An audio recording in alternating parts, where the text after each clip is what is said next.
Welcome back, my DIY nomads. It is another glorious day. We're counting down now. It's getting so close. And today I'll be showing you my reclaimed filing cabinet that I've been trying to turn into my sort of sink slash little micro storage at the end of the thing here. But yeah, let's get cracking. Now that I've got the sink in, I have taken the drawer off the back of one of these. And I'm just going to stick it to the front here. So it gives the illusion of a drawer, but it hides all that stuff from the front. Then I can still use all these drawers and it will look like an old reused cool cabinet.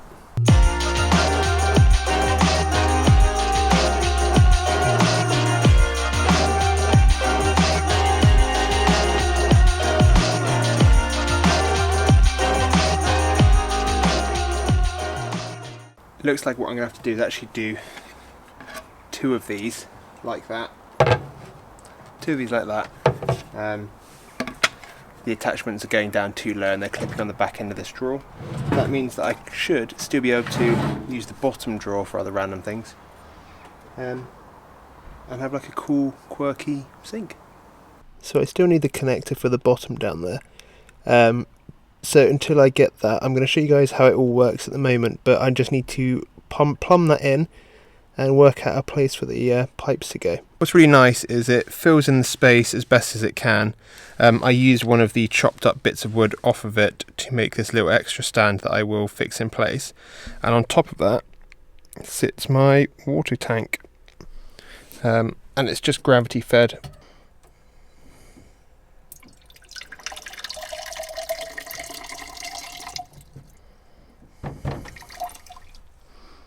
What more do you need?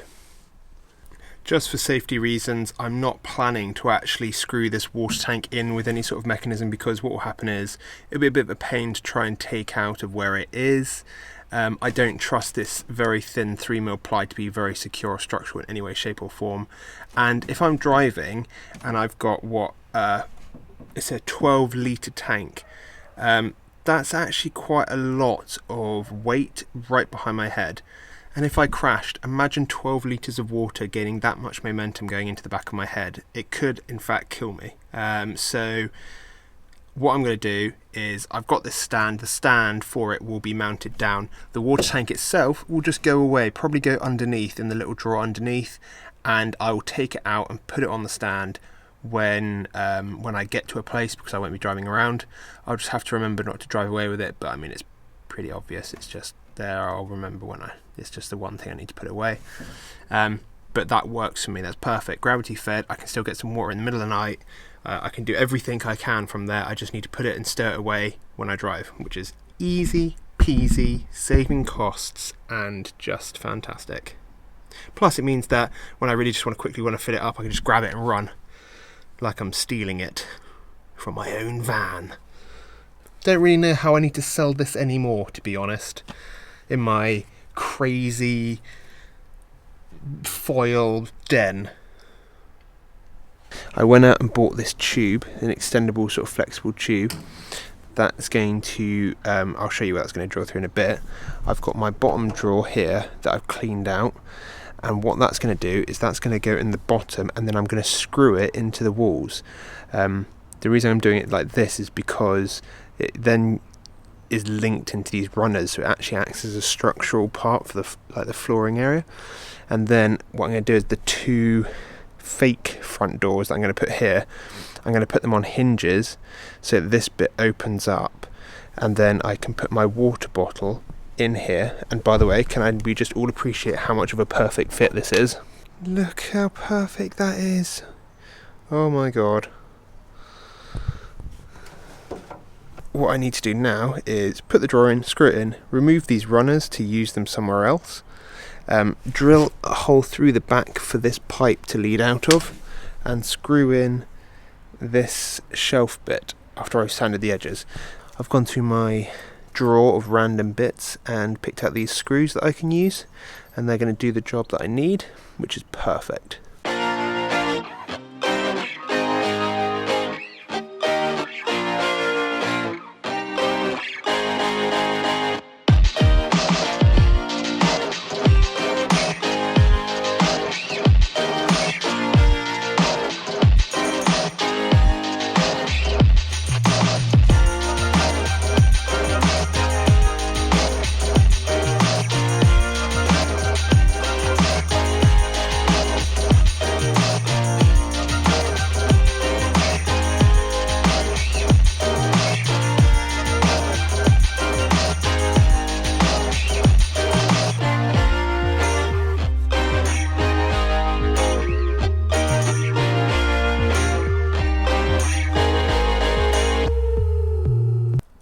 just have moments in your life where everything seems to go right? Just had one of those. So the kitchen unit sits down here. And basically it goes up against the bulkhead, so it can only go up to a certain point. I've now realised that behind the chairs, underneath here, were those little tiny voids. And my seat doesn't really fold forward, so it's a bit of a pain in the ass to get to. So what I've done is, I've drilled my hole saw through there. And then I've also cut a hole to the outside world down there, which means that now I can run my pipe from my sink and it just drops out the bottom. It works so well. So I've got this bit of spare pipe that I'll show you what I mean. So I can run it down there, and then underneath,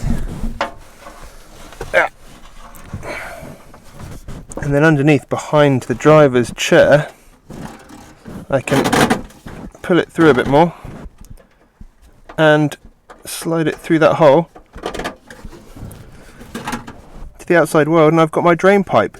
Oosh!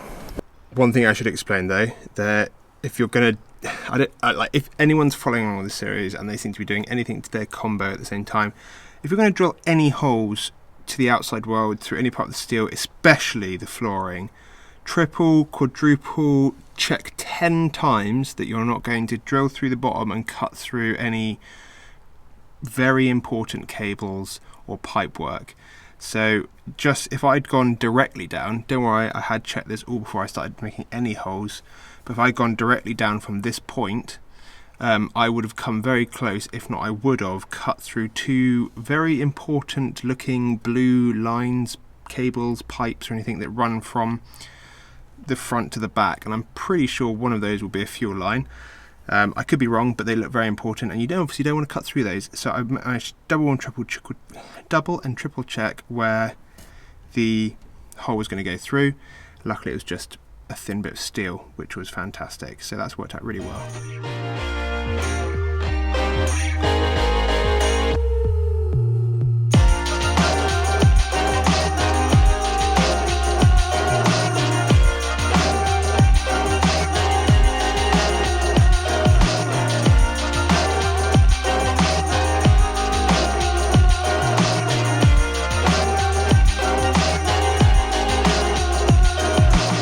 Now I've paid for a pack of 100mm screws in the budget and a pack of 25mm screws, but these screws won't necessarily cover everything, and I'm really low on money at the moment and I don't think I can afford to buy new screws. So my next job is to, and I'm sure everyone either has like a drawer in their kitchen or like utility room, my job is now going around hunting for little gems like this in the bottom toolboxes and the bottom of everywhere, and finding different lengths, different size screws that I can use for upcoming bits and bobs, upcoming projects.